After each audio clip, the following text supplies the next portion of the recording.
All right, welcome everyone. Thanks for being here with us. We appreciate you taking the time to spend 30 minutes with us this evening. Thank you so much. And I'm Kristen Vincent. I'm the Director of Marketing, and I'm joined by Jane Kofi, who is the Director of Programs for Responsive Classroom. And Jane's going to be working behind the scenes to help answer some questions and drop some links in the chat. So we're going to dive right into our topic tonight about de-escalating defiance. So if you've ever had a student cross their arms or refuse to participate or respond with, "You can't make me," you are not alone. And defiance can feel personal and frustrating, but it's also a powerful signal that a student is sending to us. So in this webinar, we're going to explore how to interpret that signal and how to use simple relationship-centered practices to help students move from resistance to cooperation. And that's really what we're talking about tonight. To move away from defiance means you're moving towards cooperation. So we hope by the end of this session, you will understand what defiant behavior is and what it might be communicating, and then learn some proactive and reactive strategies to help reduce defiance. So welcome again, everyone who's just joining us. So we may think that students use defiant behavior to ruin our day or to get back at us personally, and it may feel like that, but that's not true. Students' acts of defiance rarely have much to do with us. So let's look at some reasons why students might engage in defiant behavior. One of the reasons could be unmet physical needs. So a simple reason children show defiant behavior is that they're hungry or they're tired. And when they're hungry or tired, they have less energy. And so it's harder to regulate your behavior. And you guys know that. We get hangry sometimes, and it's really hard to control our emotions or remain with our self-control when we're really hungry and tired. So students may feel it's easier to refuse to cooperate because following the directions might actually take more energy that they just don't have. So they're going to ignore us or refuse to follow directions if they're over hungry or overtired. Some students refuse to complete assignments or follow directions because they're trying to conceal their inability to do the work, or they have a fear of failure. So sometimes academic challenges can cause defiance. Simple things that might seem simple to us, like practicing some math problems or reading a book, can feel challenging to a student who is experiencing these fears or the lack of self-confidence in their academic abilities. So some students would rather be seen as defiant than incapable, especially in front of their peers. Significance can really lend itself, or lack of significance can really lend itself to defiance. Every student has the desire to feel significant, and it's one of our three basic needs: to feel belonging, significance, and fun or engagement. And some students feel as if they don't fit in at school or that they aren't as important as they'd like to be. And students may use defiance as a way to gain a sense of personal importance. So in contrast to that, students who feel significance, who have a strong sense of significance, are usually more cooperative. So if we can build belonging and significance into our classroom culture, then the less defiance behavior we can see overall. Some students engage in defiant behavior because they have a need for control. So sometimes what we say and what we do in the classroom unintentionally diminishes a student's feelings of significance. We might come across as too controlling to them. Maybe we're not offering students enough responsibility or enough choices. So some students may push back in an attempt to assert power that is being denied them, or they perceive that we're denying them some power. So then we might find ourselves becoming more controlling with students who defy us, leading them to push back even more. So we're starting a frustrating circle in which we try to impose more control and receive even more defiance in return. So sometimes students are just looking for that sense of control. Some students have a need for more attention. So some students have come to learn that defiance can bring them extra attention, even if that attention is negative. Some students will say any attention is attention. And whether it's positive or negative, it's fulfilling a need for them. So repeating the behavior can become a game as well. So students might say to their peers, watch this. And then you can imagine a student thinking that.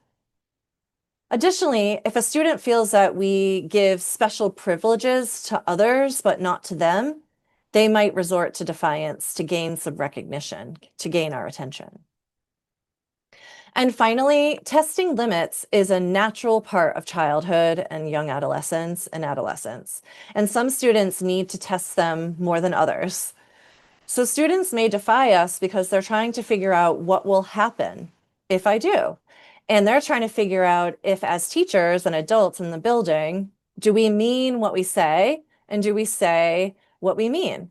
And so students are going to test that. And author Robert McKenzie coined a very descriptive term for students like this. He's called them aggressive researchers. And I just love that term because that's exactly what these students are doing. They're trying to test limits and see where our limits out are and if the rules really apply to everyone and how much they can push the limits. So students are also pushing limits to see whether we can be trusted to keep our word. Testing limits, though, can also be related to child development. So at certain ages, children are more likely to defy us and take active steps to test the limits we've set. And at other ages, children are more tuned in to issues of fairness and are likely to push back when they sense an authority figure is being unjust. So there might be ages, maybe like 4 and 5-year-olds are really coming into themselves and learning to use their voice, and we may see some defiance then. We may see it around age 11, 12, 13, when again, students are going through another growth period, cognitively and physically, and they may be testing limits at home and at school. So some of it can be developmental. But overall, just to kind of sum up all of these reasons, is defiance is often due to a student feeling a lack of belonging or significance. And the key insight here is that defiance is a form of communication. It's a student telling us, I don't feel safe, I don't feel seen, or I don't feel capable in this moment. So I'd like to hear from you. Do any of these reasons ring true for the students that you work with that are showing defiance? And you can share in the chat. Just set your chat to everyone and share with us if any of these reasons ring true. What is a reason that really stands out for you for why a student you know is showing defiance? All of the above. Could be, could be. Um, Power, testing limits, need for control, not feeling safe. Mm-hmm. Work is feeling challenging to them. Yep. Yeah. And you can see how maybe it's not one. In certain students, it could be a combination of these things, and it might depend on the setting. So it might depend on where they are in the school building. It might depend on who they're with, that these different feelings can arise. Yep. Lack of control, need to be valued. Yep. Not feeling safe for sure. Yep. Yeah. And avoidance. Yep. Control and avoidance. Absolutely. Yep. So when we shift from seeing defiance as disrespect to seeing it as dysregulation, our approach changes to one from control to one of connection, which is really important. Our goal is to help students move from defiance to cooperation. So we can start with some proactive steps before defiance becomes the behavior that the student demonstrates. So one of the things we can do is just check for those physical needs. Is the student hungry? Are they sleepy? Do they need to move? Some students feel really restricted having to sit for long periods of time. So it may be that they need to get up and move and need to release some physical energy. And so their defiance is stemming from that. So maybe check physical needs and see if there's a way you can address them in the classroom. Something else we want to make sure we're doing is building those positive one-on-one relationships with our students. So for students who tend to act defiantly, it seems sort of counter to this, but these students in particular need to feel our unconditional care and concern. They need to know that despite the challenges they're throwing our way, we still care about them and we actively include them in the classroom community.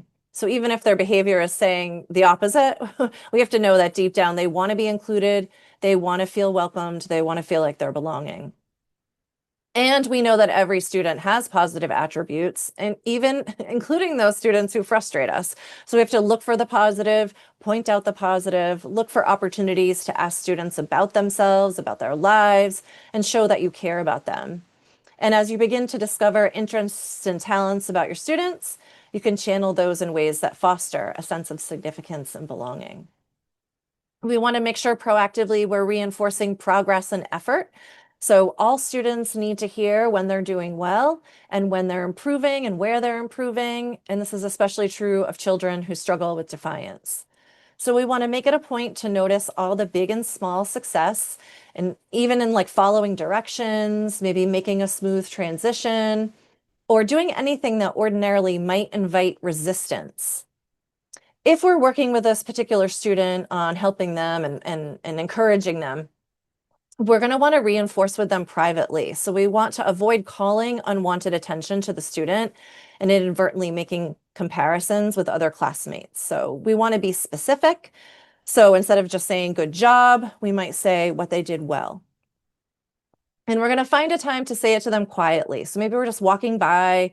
We might hand them a note. We might whisper to them when they're working at their desk, something that you noticed that they're doing well, that they follow the directions, and maybe it's like a little simple thumbs up to them. And whenever possible, you can follow up with how that behavior helps that child and the other students in the class. So you might say something like, when you get in line quickly, it helps everyone have more time for recess. We want to avoid giving a message that suggests pleasing you is what's most important. So we want to steer clear of phrases like, I like it when you line up quietly, or I appreciate it when you clean up after yourself, because we want the child to do it because it's the right thing to do and it's the rule following behavior. We also want to make sure we're sharing responsibilities with our students, some responsibilities with students. Teachers who allow students to participate in making classroom decisions tend to experience less defiance. So these teachers are sending a clear message of, we're a team. So instead of compliance, do what I say, or do it because I said so, they are sending the message of, we're a team. So some simple ways to do this are to seek students' advice about maybe bulletin boards and displays in the classroom, maybe what read aloud book comes next, and even provide some options for certain assignments. So Wendy, I see your question about what you should say instead. So instead of saying things like, I want you to line up quietly, or I appreciate that you cleaned up, we would just say, I notice you cleaned up. That's how you take care of your materials. Or lining up quietly helps us all move through the hallways quietly, and you're doing a great job with that. So we just want to notice instead of saying I like. So we're taking our personal approval out of it and just letting the students know we see you, we hear you, and I see that you're on the right track. Something else we can do proactively is teach students how to disagree respectfully. So it's empowering for all students, and especially those who struggle with authority, to know that they can disagree with us. It wouldn't be like real world if we didn't have disagreements.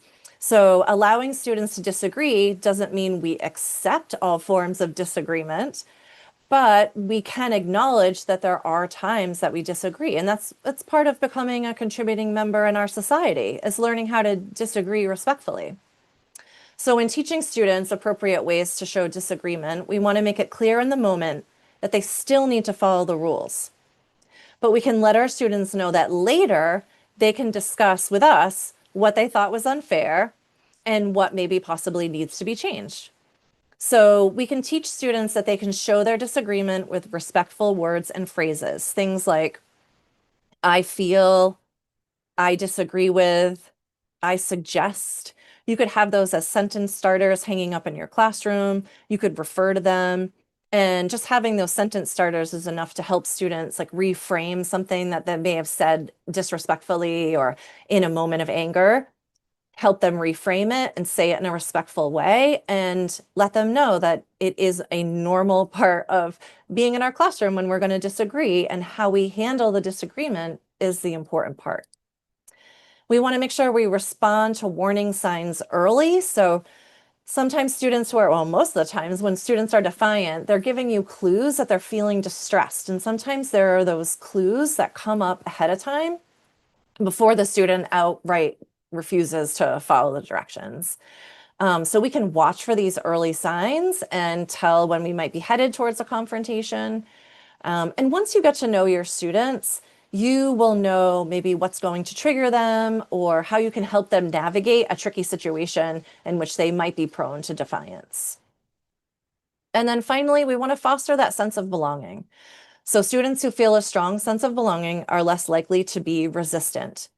And so things you can do is integrate skill practice or games that build empathy and understanding between classmates. So you can do things like fun greetings, have sharing, play cooperation games.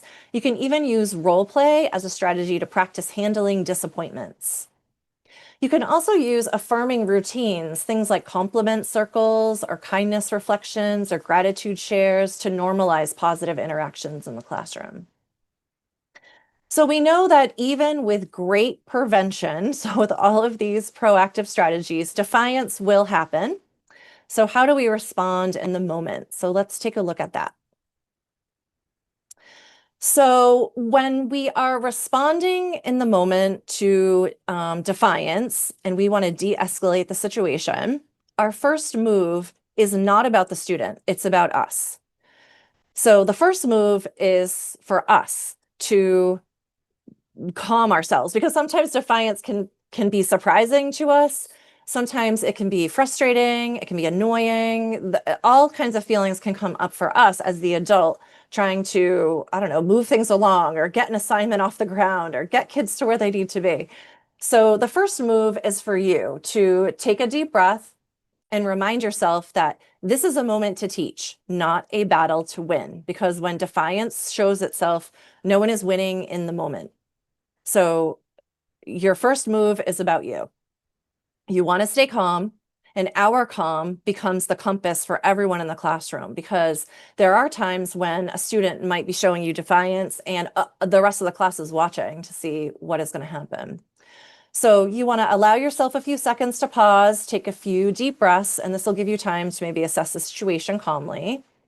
You don't need to be in a rush to say or do anything unless you need to take immediate action for safety. Obviously, you're going to step in and do something if there's a safety issue. But if you can stay calm, you give the student more of an opportunity to calm down as well, to de-escalate themselves. Even if it feels personal, remember that what the student is doing ultimately has very little to do with you. The student is just attempting to have their needs met. We want to avoid, yes, co-regulation. We want to avoid public confrontation. So when you publicly give redirections or consequences to a student who's challenging you, the stakes become higher for both of you. So you may feel compelled to assert your authority more forcefully than you would have if you were dealing with the issue in private. And meanwhile, the student's goal may be to receive more attention. The bigger the audience, the greater the attention. And so this can escalate quickly. So whenever possible, we want to give a student reminders, redirections, and consequences privately or at least quietly so that we avoid this big public standoff because no one's going to win in that situation.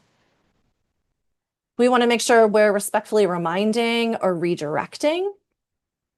So when you respond to early warning signs or even like full-blown refusal or defiance, we want to make sure we're always using respectful words and an even tone. So some ways we can do that is just to be brief. This is not the time for lectures. It's not the time for sarcasm either, although it may seem like a great time to throw out a one-liner to diffuse maybe a tense situation. That can be misinterpreted by students. So just be brief. Whatever you want to say, just keep it short. Speak in a calm, matter-of-fact tone. Use short, direct statements. Avoid questions because this isn't the time to be like, what are you doing? Because we're inviting an answer. And I don't think we want the student to answer because we can clearly see that they're doing something that is not following directions and not following the rules. So avoid questions and then just keep your body language neutral as well. Because remember, our face, our eyes, our hands can really communicate to students. So we just want to make sure our body language stays neutral as well.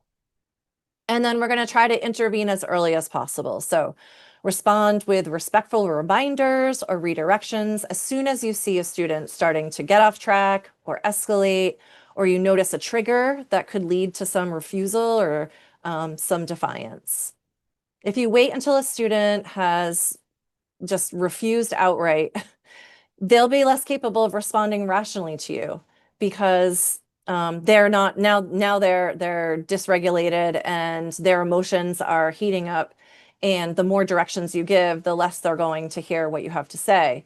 So you just want to make sure that you intervene early before it becomes a big show of power. And then one of my favorite tips for de-escalating defiance is to offer a few choices to the student if you can, a few limited acceptable choices.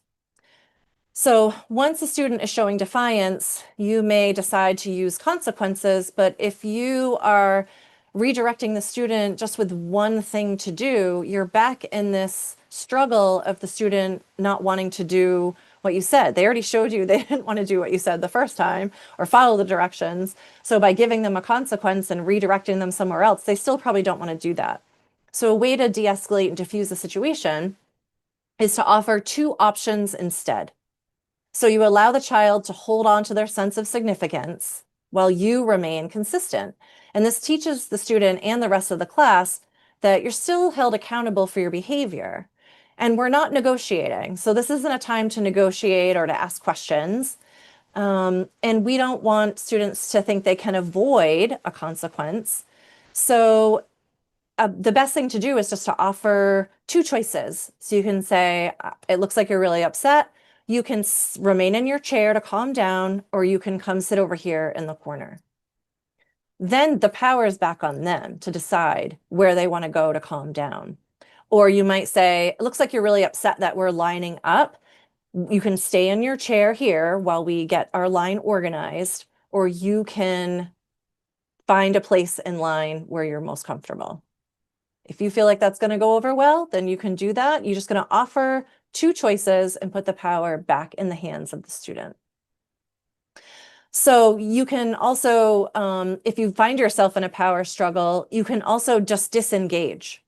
So you're going to let the student and the whole class know that you can just address the issue later when the student is calm. So you might say, Olivia, we're done talking about this for now. Everyone else, take out your writing journals and get started on today's prompt.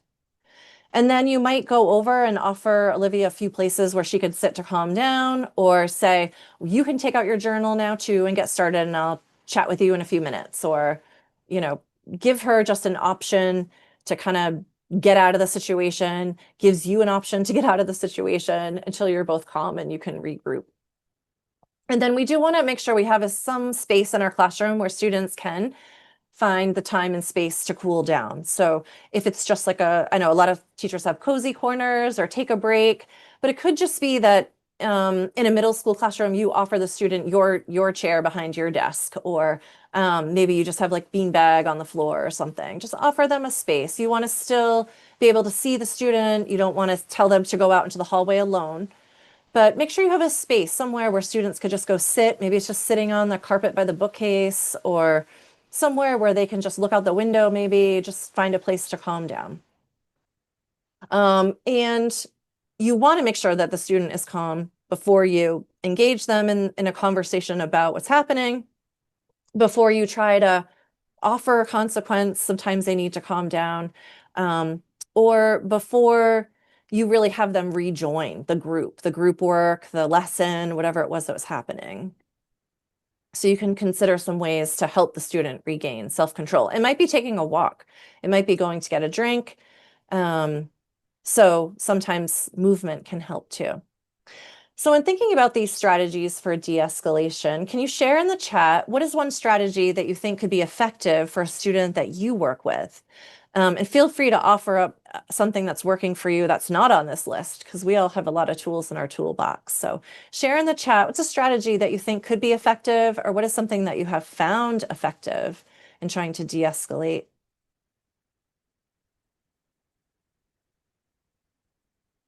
Yep, giving that time and space, offering choices. Being calm, sure. Like even getting quieter sometimes is really powerful. Yep. Validating their emotions, absolutely. Yep.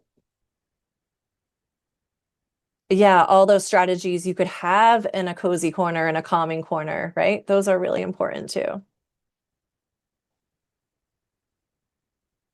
Yep, avoiding the public confrontation, definitely.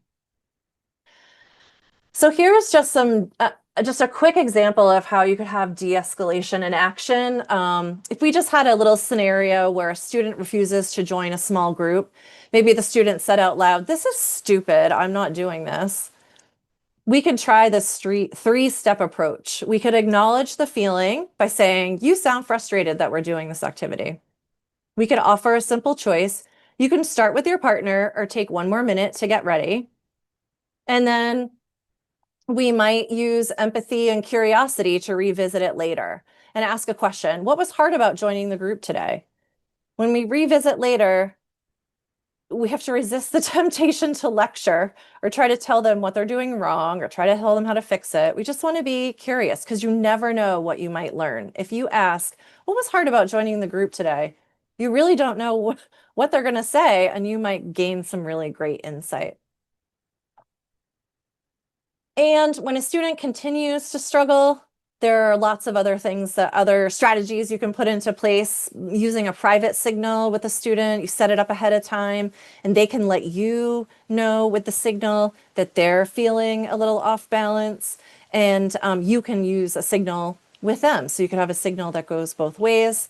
You could have a backup plan, and a lot of teachers use the buddy teacher system to have a backup plan so that you can keep teaching. So if a student is really in an escalated defiance mode of operating and you just need to kind of diffuse that power situation, you can use the buddy teacher. And Jane just dropped a link to that in the chat, so you can take a look at that article. Practice your words. And I know that sounds silly, but practicing what you're going to say ahead of time really makes a big difference. Just practice saying it out loud. You can even meet with a colleague and role play. But when you practice your responses, they become more automatic and it allows you to have more confidence in these unpredictable moments. You can also invite the student's input. So sometimes it's helpful to ask the student to work with you to figure out the problem. And a lot of teachers use problem-solving conferences to do that, where you're inviting the student to give input to help you help them to solve the problem together. And that can be really powerful. And then finally, you have lots of colleagues and specialists around you that you can consult with. You can consult with other teachers who may be able to point you to resources or give you some new ideas. You can seek out your school counselors, psychologists, and social workers and administrators for their perspectives as well. So our key takeaways is that cooperation grows in classrooms where students have regular opportunities to make decisions, when students are recognized for their positive efforts and their efforts for kindness and respect, and in classrooms where students feel seen and supported, not managed. They feel like they're a part of the decision making, a part of the fabric of the classroom, and it's not just acts of compliance that are happening within the school day. So remember not to take it personally when students refuse to cooperate. Remind yourself that they're likely trying to feel significance or belonging.